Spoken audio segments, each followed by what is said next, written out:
All right. Well, I think, we can hop right into it. I was just going to do a little bit of introduction before Kent gives his great talk about leadership, works with our students, really in some of the most critical moments as they're trying to not only, be involved in activities, but to succeed in activities and to engage with their classmates, to engage with their teachers, to engage with their future career and profession. So we're very happy to have Kent here today.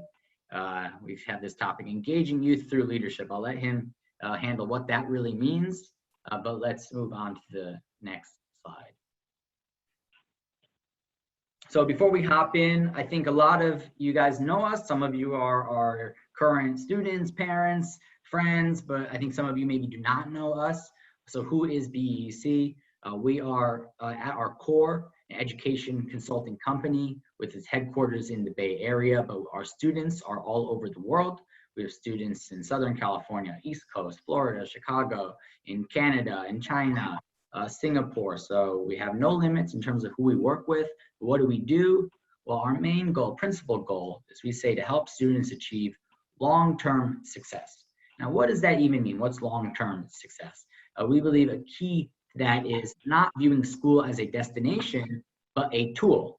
College is a tool for doing something greater in the future. So in terms of how do you prepare for college, well, we believe you have to prepare for a goal much larger than college. So if that's how we view our education philosophy, then that influences our entire service.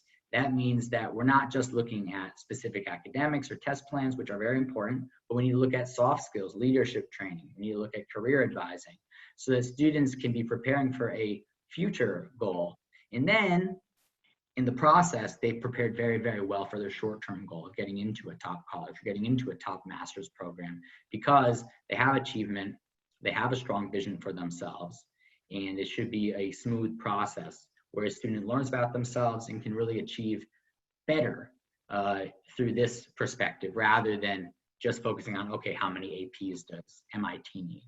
That is an important thing to know, but from this education philosophy, we believe we can have happier students, stronger students, better results. And this is where some of our great consultants like Kent Kaufman come into play. Okay, next slide, please. All right, and just for those who do not already follow us, we like to put all of our videos, all of our articles, things that we think are useful for parents, students, everybody up on our official WeChat account. Please do follow us if you don't already. And you can always get the latest information from us through there or contacting us directly. Okay. So yeah, last slide I'll be on, and I'll give up the stage, is a little bit of background about Ken. And I'll let him do the full introduction, but he's an incredible coach for executives, incredible executive himself with long-term experience at IBM, then moving into coaching for executives and then into students. So really seeing what are the communication techniques and leadership skill sets that are needed at the professional level, and with that experience, transferring it down to the student level. I hope I'm representing you in a decent way, but it's something that we're doing a great job, Jonathan. Okay, thank you. Something we found are really important for our students, and we've had a lot of great feedback along the way. So I think that's probably enough from me, and give the floor over to Ken Kaufman. Thank you. Thank you, Jonathan. Very nice compliment for you to introduce me. Thank you so much. Just a little bit more on me. I have an engineering background, been in a lot of different companies over the years at different levels, and have led teams large and small, and have worked both on the engineering side as well as liked product development, liked to interface with customers, and then moved into sales and marketing. So I have a pretty broad background when I work with all of my clients here in Silicon Valley.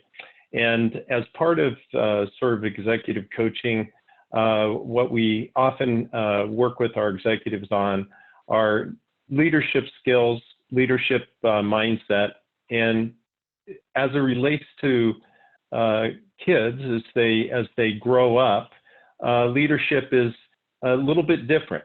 And so when I work with the students at BEC and also students at San Jose State, I do get a lot of questions around leadership, what it is, where are we going with it, what does it mean?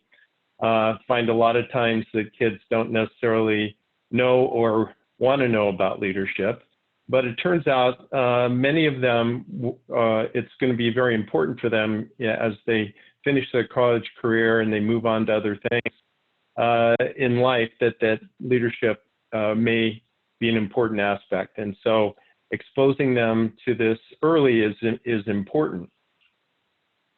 So I've entitled tonight's call and this sort of short seminar, and I like this title here. So, engaging youth through leadership across culture and generation, starting early to initiate successful trajectories. And so in today's world, it turns out that it's becoming more and more important to have multiple skill sets, be able to work in teams, be able to lead others, be able to work with others.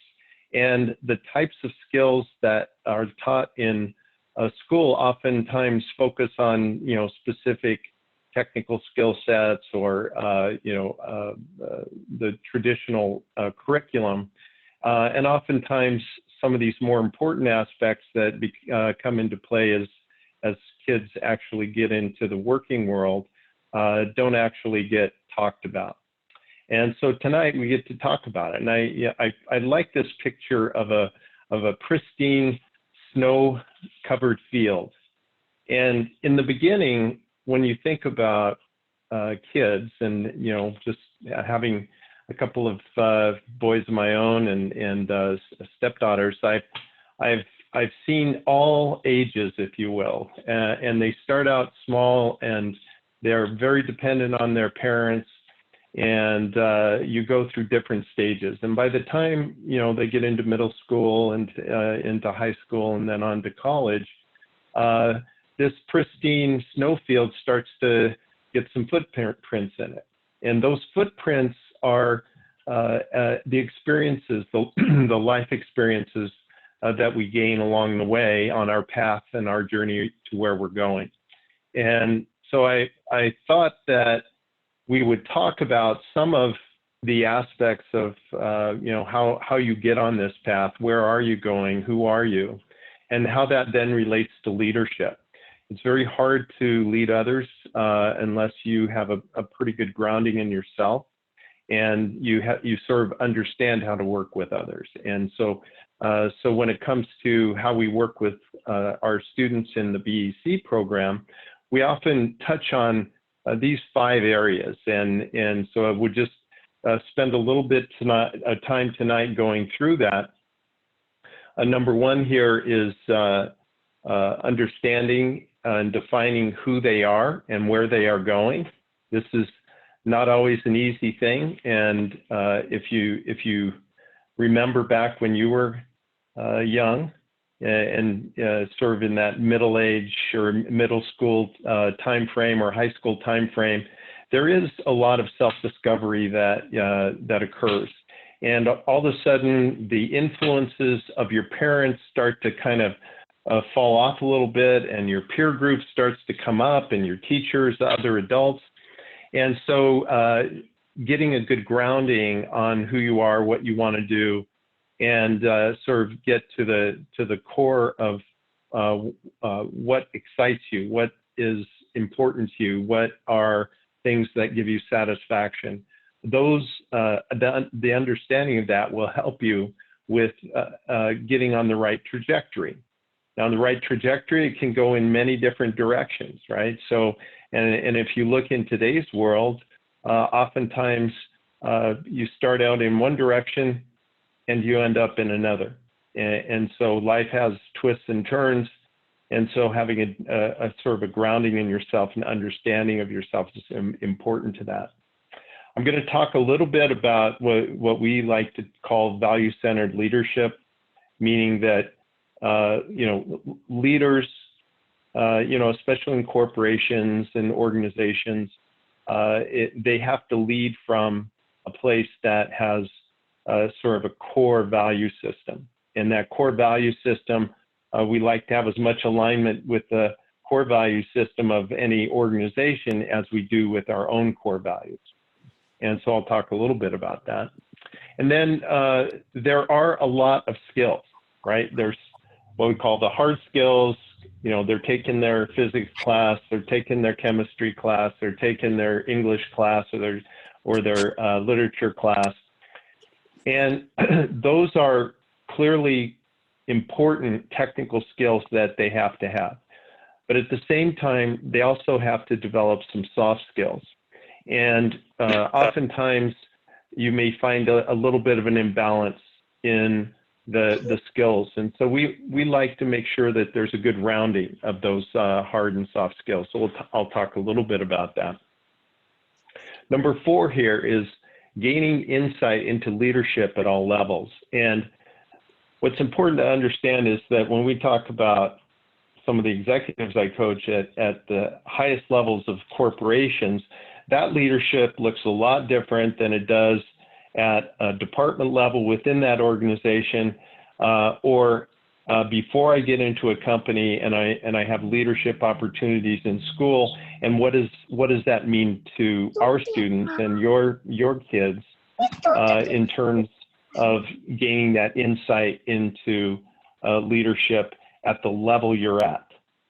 Okay, so it's not, again, trying to have you be the president of the country or the company or the vice president, etc. It's about getting some leadership skills at the level you're at and honing those and understanding that there are many, many, many, many, many levels of leadership. And so we'll talk a little bit about some of the things that are important for school, for getting into college and university, and how that helps you into the workforce. And then finally here, sort of setting the stage for career choices. Now it turns out, we don't always know exactly what our career is going to be when we're in middle school or high school. And so we're preparing, we're giving students a broad grounding in sort of all the academic areas so that they can appropriately choose at some point in their university career kind of a career path that they want to head to. And so how does leadership fit into that? It becomes important in certain sort of choices that you make, and important to sort of understand that in all situations as you work through life, you don't do everything just on your own. Oftentimes you have to work with others, and leadership does touch on your ability skill to work with others. Okay, so let's get going. Now, one of the things I like to do when I start working with students is really kind of get a feel for them. It's hard to coach a student unless we can kind of connect a little bit. And the challenge when we're adults is our world is quite different than their world. And the importance of understanding, how they feel about things, what really gets them excited, understanding what their challenges are, what's hard for them, what's easy for them. And each child, each student is different, right? And we have to think about the sort of the past, the present, and the future when we think about ourselves. Who they are today is not who they're going to be, 10 years from now. And who they were when they were in elementary school and who they are in high school is oftentimes quite different. And there are choices to be made along the way. And I like this quote from Winston Churchill. Says, "If we open a quarrel between the past and the present, we shall find that we have lost the future." And so oftentimes we get kind of stuck in the present, not really happy, or maybe knowing what we want to do or where we're going, and maybe we're stuck in the past and things that we've had to experience, or things that we used to like we don't like now, or oftentimes if I was not good in a subject, let's say I wasn't good in English, I don't think I ever can be for the future. And so it's important to understand that we learn from the past and we learn from the present, but we project for the future. And so leadership is about, inspiring ourselves first to find that way, the direction that we want to go and how we will grow, and understand that who we are today is not who we aspire to be.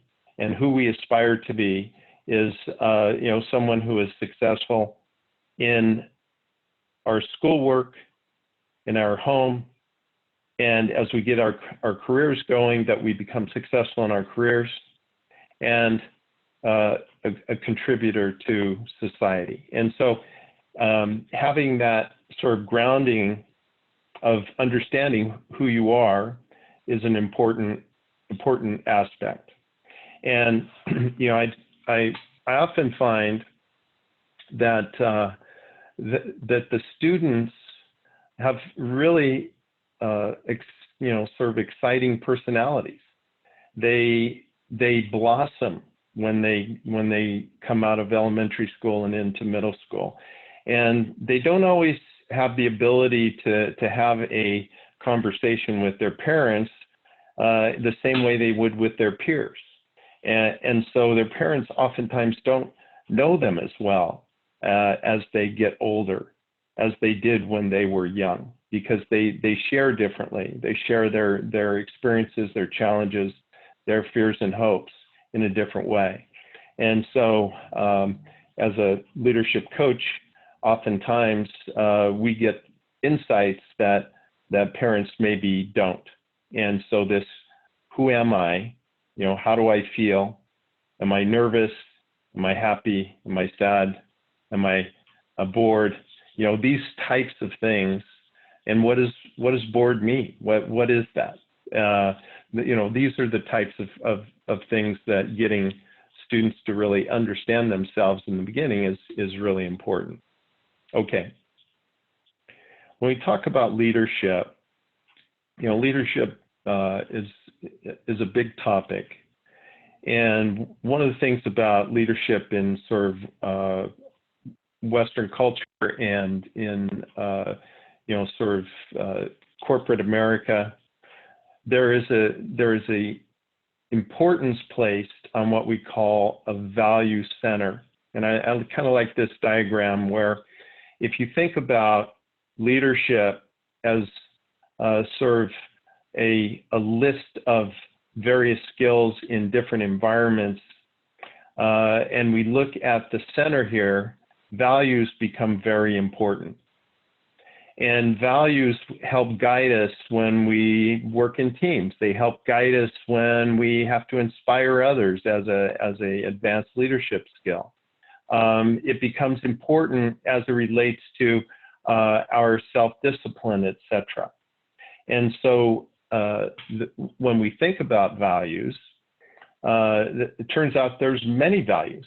And guess what? They're all really pretty good values. And so what I like to do is we have a proprietary, what we call a values assessment tool. And we ask students, and if their parents want to participate, the parents, to fill this, what we call the values inventory out. And if you look at it, there's often sort of some individual values that we may have.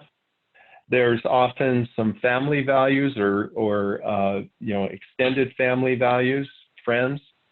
And then there's oftentimes values around the social environment, the good of society. And those values then we ask you to kind of rate, and it turns out when I'm young, I may have a slightly different value set than my parents. surprisingly. And so this just kind of illustrate that, some values I think are, a 10. Other values I'm not that interested in. It's really a 2. I mean, it's a good value to have, but to me, it's not that important. And so oftentimes what we find is that there's a misalignment of what the values that the parents may have and what they're trying to inspire in their children versus the values that their children had. And so this mismatch can actually show up in sort of this assessment. So this is just an example. So, rate leadership as a core value to you, rate responsibility as a core value, rate self-discipline, rate challenge, rate courage. And there's many of these values, over 80 of them in this assessment. And, some students, for instance, when they think about leadership, well, I don't really even know what it is, so it's a 7. I think my parents think it's important, but, I'm not sure. And then, things like, my self-discipline or my ability to challenge myself, well, I'm not that interested in doing that. And so oftentimes we find that, maybe the parents might even have they place a higher value on this as it relates to what they want for their children. So they may also not really be that great on self-discipline, but they think it's a very good value to have. And sometimes the students maybe pick up on that say and not do. And so oftentimes we're sending little separate and different messages to our children that maybe it's not that important. But it turns out things like self-discipline are when we talk about self-control as a key, one of the keys of this 7 leadership model attributes and competencies. And it turns out that things like self-discipline actually help a lot with school. And I have to say that, I've had a few students over the years that I've coached where, they're just very good. They're very bright, and they actually don't have to work that hard to get good grades. Or they may be a skilled athlete, could be a top tennis player or volleyball player. And you know what? They're gifted in that respect. And so they don't necessarily have to work as hard as others. And so, sometimes self-discipline falls by the wayside. And so oftentimes we get to talk about that. How hard is it? How hard are the subjects for you? The subject, let's say I'm in the advanced placed in math class. I'm not having any trouble at all. I, don't always do my homework diligently. And in fact, I'm kind of just able to get good grades without trying too hard. Now, it turns out that can backfire by the time you get into the university, because there's a lot of smart kids that go to university. And so that self-discipline is an important aspect, especially when you get out of the house and you have to go and study in the dorm room by yourself. And so when we talk about leadership competencies at the core, at the base here, is really sort of your ability to self-regulate, to control yourself, your thinking, your emotions, and at times do things that are hard to do or things that you don't like doing. And so that's sort of that discipline sometimes is important. And sometimes we see when we see a big delta between where the parents maybe want their students or their kids to do well, and their students are not that, they don't think it's such an important aspect. Sometimes just by highlighting the fact that, why should you care about it? And you say, well, maybe it should be obvious to them, but oftentimes it is not obvious to them because their experience is not the same as our experience as adults. And so reframing, what we call reframing the perspective in a way that maybe gets them to actually put a little extra effort in. And that then becomes sort of a life lesson for them. Okay. So that's a little bit on value center. Like I said, we believe in value center. I always like to find out from the parents what they think is important for their students to grow in, or their children to grow in. And this gives us good insight as we work with them on building their character, building their values, and ultimately their leadership skills. Okay, now moving to what are hard skills and soft skills, and why do we need all this stuff? So I like this study that was done. This is actually a sort of a density study where we have jobs on the top here and courses on the bottom, which would be going to school, and picking out what managers and what teachers think are important skill sets that are going to make their students successful as students, or their employees successful in their jobs. And so when you look at it, there's a lot of soft skills that are sort of scattered amongst the hard skills. So you may have good computer skills. Specific programs that may be important in work. But it turns out there's other things like communication skills, or your ability to supervise and project manage things, to work in teams. All these then become actually critical for the work environment. And it turns out in the university, they actually feel this way as well, that some of these things are important. Yes, we give you math skills. That's a hard skill. You got to have it. But you also need some communication skills too, right? Your ability to think critically, your ability to, do problem solving, etc., decision making. So in both arenas, it turns out there are a lot of what we call soft skills that are important and critical. And I know every parent wants to make sure that their child gets a good set of grades in their hard skill classes like math and English, history, etc. And they see the value, of course, in that skill, and there's a tangible grade that's associated with it. Well, and curriculums are changing in schools these days. So, in maybe the time that I went to school, that was really what we focused on were those technical skills. But in today's schools and environments, it turns out that they also like to make sure that the students have some of these soft skills. So, what do we mean by soft skills? Well, it's some of this stuff, right? So, things like what we call listening and communication skills, really, very important skills. You use it all the time in business. Oftentimes, in a lecture environment, in a school or in a university, you may not have as much need to communicate.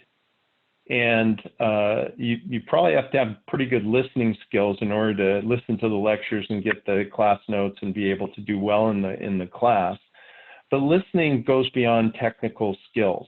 And when we talk about listening skills, we don't just mean the ability to absorb content from the professor, but also your ability in dealing with others is sort of listening for other aspects of the content, which could include things like body language, the ability to read others, the ability to understand when somebody is understanding what you're talking to them about, and when they don't, or when you're hitting on areas that are maybe controversial that the other person is challenged with, or the other person maybe is not completely aligned with you. And so, being able to listen, really important skill. And you got to listen at 5 levels, and if you missed level 3, you just got level 1, then you're missing half the conversation, and that becomes critical in working with people in a business setting. And the communication skills, your ability to present your ideas in a coherent fashion to others in a way that they get the points, right? That turns out is really, really important once you get out of the university, and oftentimes in classes within the university. Teaming skills. Well, why do we have to work in teams? Well, turns out most businesses, unless you talk about just very specific research areas in the university, most of the work that is done in industry has to be done in what we call teams. And those teams move around a lot. We have very agile environments in the working world today, both hardware, software, all sorts of aspects of work these days. Teams are important, and so how to lead a team, how to work in a team, those are key leadership skills, and they turn out to be soft skills. Oftentimes, we don't learn how to do teamwork except maybe in the sports that we do. So that's a reason that a lot of academic institutions, universities, actually want to see that you've had some teaming skills, that you've developed some teaming skills, that you know how to operate in a team. Self-discipline, talked about that. Can you, when we bring you to the university, can you work on your own? Can you stay on a positive track when you're out of that, away from your parents? And when kids go to college, they're going to be exposed to a lot of different things, and so it's important that they also have that sort of core value around that self-discipline, and it's really a soft skill. It's really a state of mind. Critical thinking, spend a lot of time on this, working with developing entrepreneurs and developing or entrepreneurship courses that I teach. And critical thinking, it is a soft skill, and is your ability to take sort of an environmental scan and come up with actionable insights, and your ability to solve problems, your ability to analyze, your ability to create ideas, generate plans, solve problems. All these are soft skills. Learning agility. Turns out most people are not going to have a constant career for 30 years. It turns out that in today's working world, in today's environment, people's careers may take twists and turns, and they have to be agile. The company that they're working for, maybe you have to take a different direction, and you're going to have to develop some new skills. So one of the questions I get asked by students after we have some of these boot camps and skills development for entrepreneurs in university and MBA programs, and a lot of times we have like after the boot camp, we'll have a nice dinner with the students. And I had one of my students from Korea ask me a question, and they said, "Well, what's the most important skill that you think will be the most helpful to me in my career as I graduate from school?" And I thought about it for a second. I say, you know what it is? It's about lifelong learning. And so your learning agility, your ability to learn, and your thirst for knowledge, your desire to learn about new things, your ability to handle change. That agility is going to pay off for your future, and so it's an important soft skill. Organizational and management skills, these are traditional sort of leadership competencies, but not every student is as organized as they could be and should be, oftentimes to the chagrin of their teachers. And so that, it turns out, it's a soft skill. They don't always teach you organizational skills, and oftentimes it becomes the difference between getting a good grade and a not a good grade. Empathy, dealing with others. If you're not well-rounded, it's hard to do well in life after school. So even though you may be focused on your technical skills, and it's using all your brain power to be very good, excellent as your technical skills are defined, it's important to also understand that you have need for these soft skills, need for empathy in this case, that you can relate to others, that you are willing to help others with the challenges that they face. And oftentimes having that empathy for others allows you to build relationships with them. And those relationships then pay off when it comes to teamwork and succeeding. So enough on soft skills. Now, it turns out that when we talk about leadership, as it relates to students, say middle school up to and all the way through university, there are different levels and opportunities that present themselves for leadership skill building, and opportunities for you to exhibit leadership to the university that maybe you're applying to. So colleges in general, if you ask their admissions departments, why do they care about leadership? Well, they care about leadership because they ultimately want their students to become leaders in their fields, leaders in industry, leaders in academics, and especially at the high-end universities, the Ivy League, the Stanfords, the Berkeleys, the Harvards. They really do want their students to understand that that it's not just about doing well on tests, and that everybody that goes to these universities are smart, and everybody that goes to these universities are hardworking. The challenge is, do they have what it takes to lead in their discipline once they get out of school?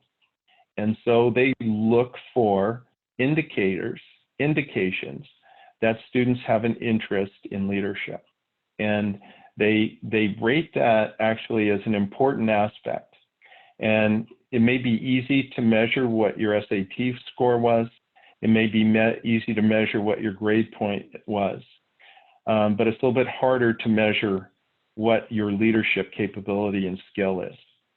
And so I tell my students, look for any opportunity you can possibly think of that you could talk about as an experience that you could put on an application for a college or for university. So here's just, here's 20 of them, right? There's probably 200 of them. Every day that they're in high school, every day that they're in middle school, they have a chance, they have an opportunity to lead something, or participate in something, or join something, or be a good team member. And so seeing those experiences as something that they can actually pinpoint when they're filling out their application is actually an important thing to do.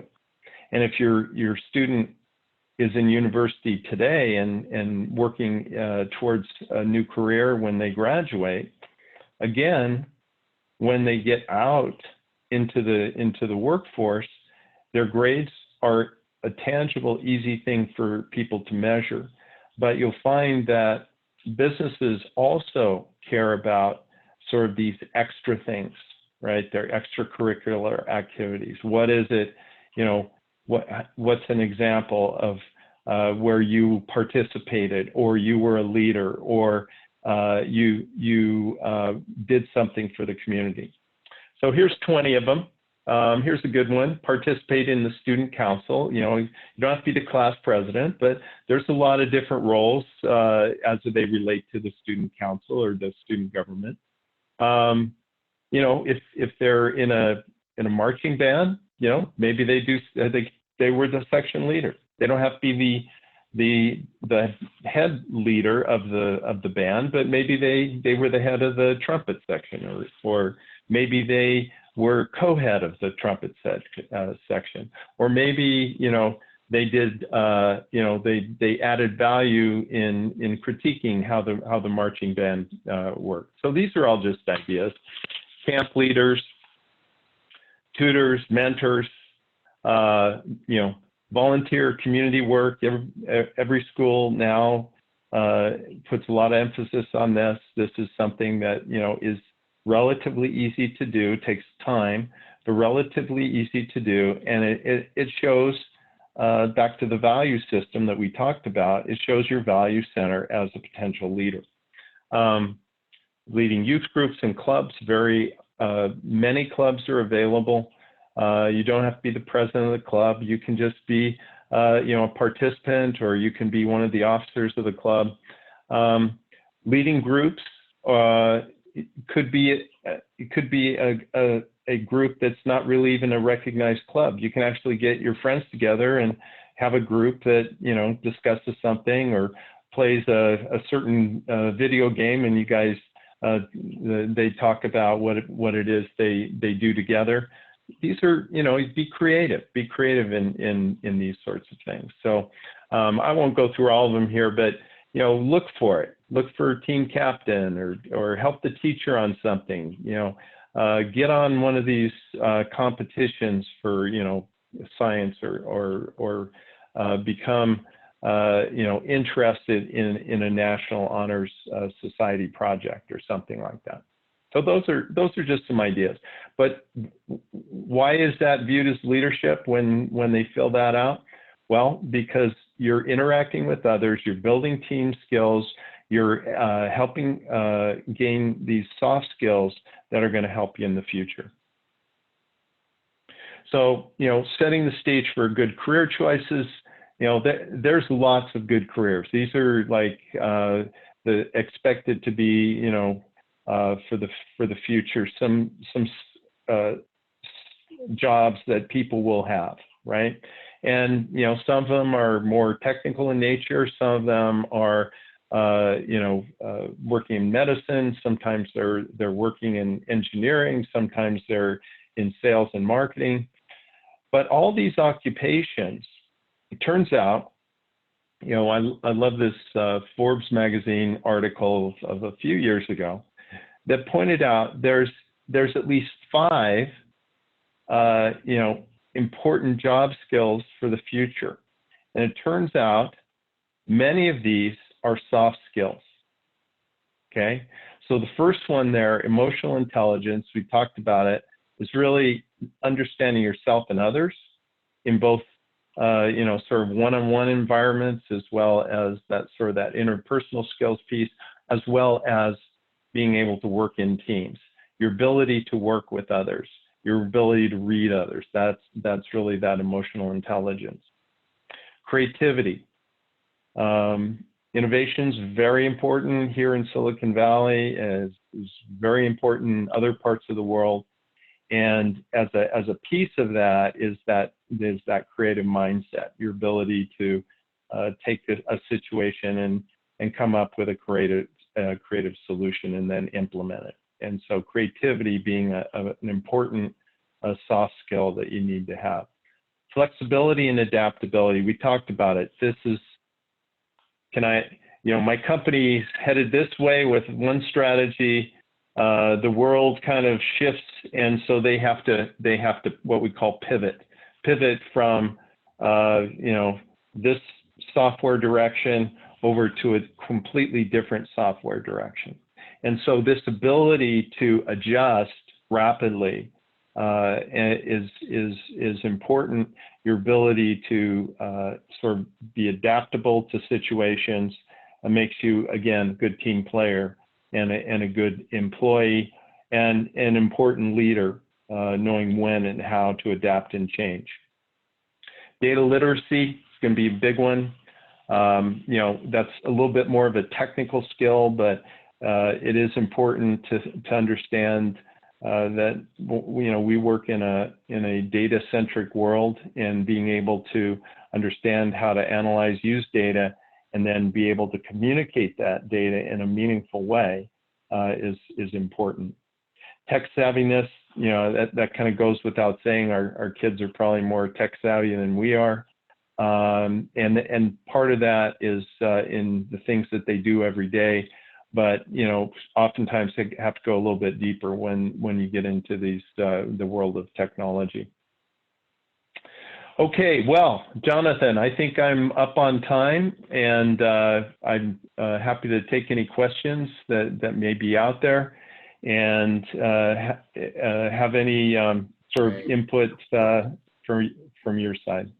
Okay, great. Well, thank you so much, Kent. I think we all learned a lot today, a lot of very interesting topics, and hopefully very applicable to our students, whether at the high school level or even at the college level and beyond. So before I go any further, let us take a look at questions. First off, anybody who's listening, please feel free to send in questions. But we'll start with one question we see in the group that says, what should an engineering student, perhaps especially an introverted student, focus on in order to become a future leader? So I'll turn that to you, Kent. What do you think about that one? Good question. It turns out a lot of the students that I work with, are headed towards a technical career. And that includes things like finance and engineering and science. And, it turns out that it takes a lot of sort of brain power and concentration to do well in those subjects. So we do find a lot of kids who are a little bit introverted. And even in industry, I find that there are a lot of engineers and technical people that end up being what we call introverted. And so, I just like to start small. So when I work with a student who maybe is a little shy, a little bit introverted, we talk about, what little opportunities that might exist. And so it can be as simple as going up and talking to somebody I haven't talked to before in a class. What I've seen before with some of the students at BEC who are from China, it turns out that they're actually a little introverted as it relates to interfacing with U.S. students. And so they may just talk to the other Chinese foreign students in their university or school. And so just a little tiny push from their coach here to go and start a conversation.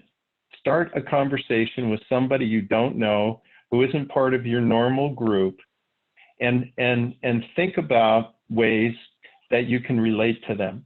Right? You're both in the same class, right? You may be, working on the same problems.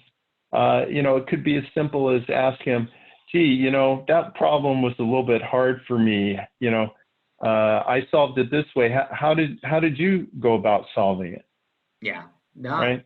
So it starts with just one small step. Mm-hmm. I think that's really key. There's a lot of fear for the unknown from students. New situations, new people, And then there's a lot of fear that means, oh, well, this person probably doesn't want to talk to me, or there's this assumption of a negative expectation. Well, in reality, most people like to be talked to, because they themselves have that difficulty in approaching others. So if someone could say, hey, how's it going? I saw you in my class, this kind of thing. Most people respond very well. And just a couple of times of getting that positive reaction can make a big difference in people's willingness to do that again. So that's very good. Definitely very good. Another question, we'll field another one from Claudia. Is anything related to the arts considered to incorporate hard skills or soft skills? I want to just clarify. I'm not sure if the arts means specifically painting art, a visual art, or maybe the arts and sciences. Anyway, I'll let you handle this one, Ken. Well, I think back to the 20 items there. It's not just 20. There's hundreds of things that are opportunities to show leadership. So in the arts, whether it's let's take the orchestra as an art. There's a lot of things that you could do in the orchestra that would display leadership. It could be as simple as asking the teacher, is there anything I can do for you, right? The teacher may say, help organize the group over here, right? Or if I'm in an art class, you may ask, the teacher or the professor, you say, is there something that would be helpful for the class that I could do for you, right? And it's again, being back to creativity, can you be a little bit creative as it relates to that? So the soft skill is really your ability to interact with your peers, your other students, and your ability to interface with your professor or the teacher in the class. And when it comes to technical or hard skills, there's lots of hard skills in the arts.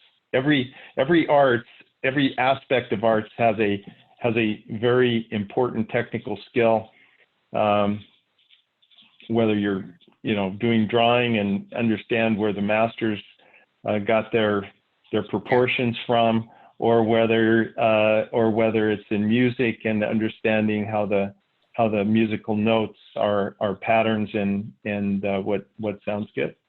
All right, that's great. The idea is leadership skills are universal. There is no such thing as a leadership strictly within engineering, or leadership strictly within the arts.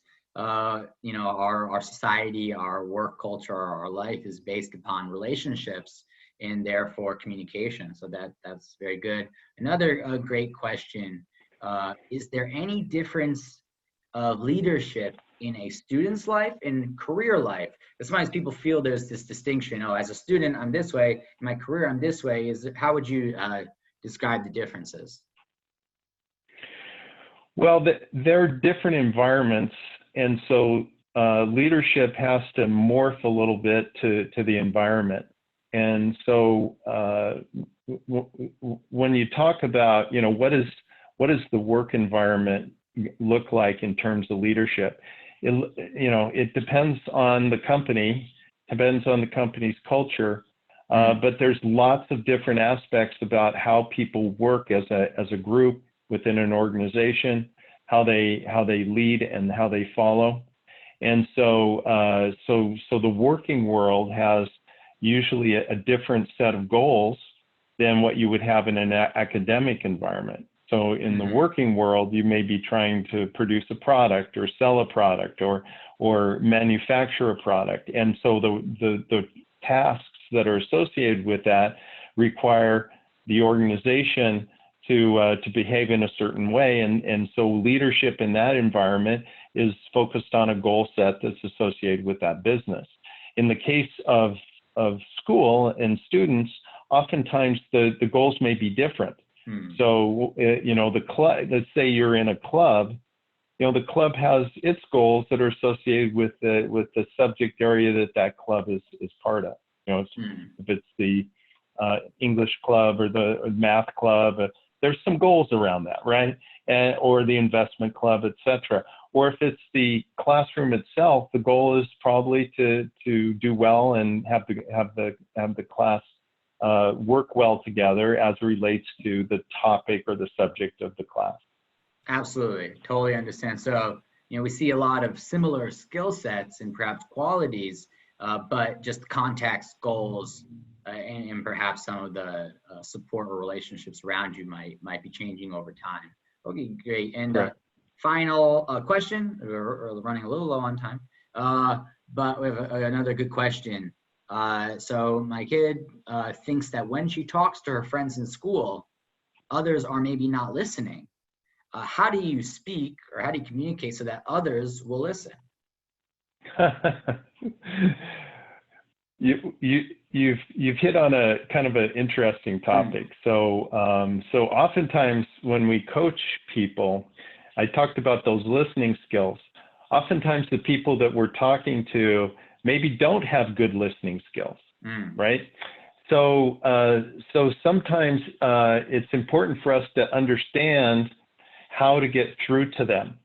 So oftentimes if I engage them in a way that I understand what's important to them or what their ideas are, sometimes they're actually a little more open to hear about my ideas, right?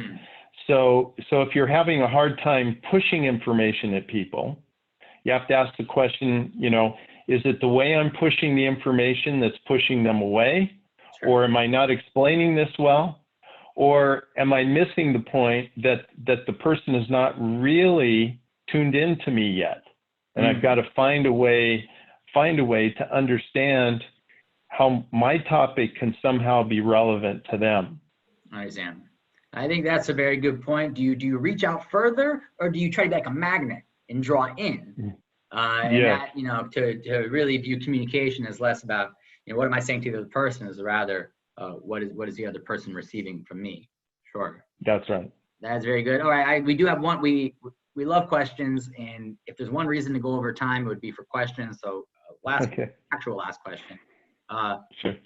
And I think it's a really good question too from Lewis. What advice do you have for a student who is very concerned with becoming a perfect leader, but is overwhelmed with following the right steps to become a leader? Well, first of all, perfection is a nice idealized place to end up, but understand that you will never be perfect. There's always room for improvement.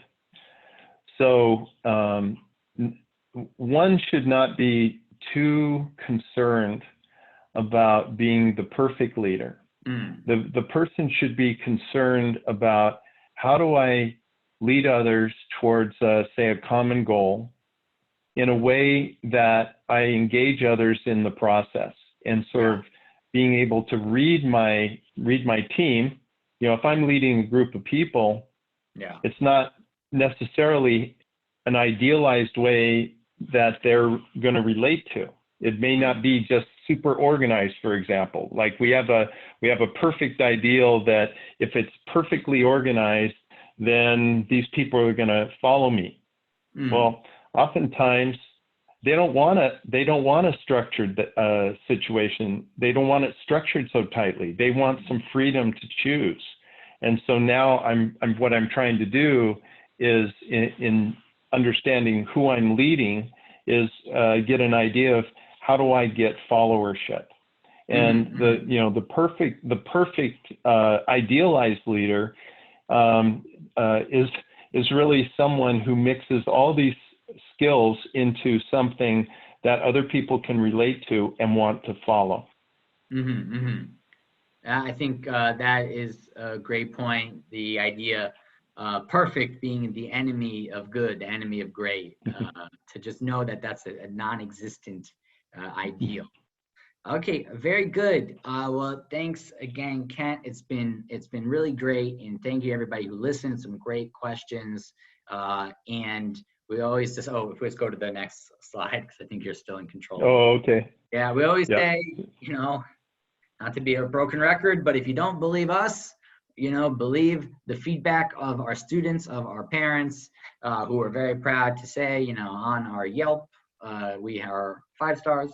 So we're very, very happy to see the results of our students and hear their tremendous feedback about the ways we've been able to help their children, whether it's through our yearly mentor consulting, whether it's through application consulting, basically helping them to achieve their goals, academically, professionally. And then that's the last page. And then for anybody who's listening, if you want to follow us on social media, we have our link right there. We have all our other social media links on our website. If you want to come to our office, you can. I know times are really tough right now, so everything's built for online. We do not need to meet in person, but if you want to, anyway, we're still here. And then lastly, if you want to follow up for a free consultation, just scan that QR code and you can immediately sign up, or you can always message any of us in the group. You'll see BEC accounts, you'll see my account and other team members' account. And that is about it for me. So thank you, everybody. Thank you, Kent, and have a great weekend. Thank you. Okay, Bye-bye. thank you. Okay, bye-bye.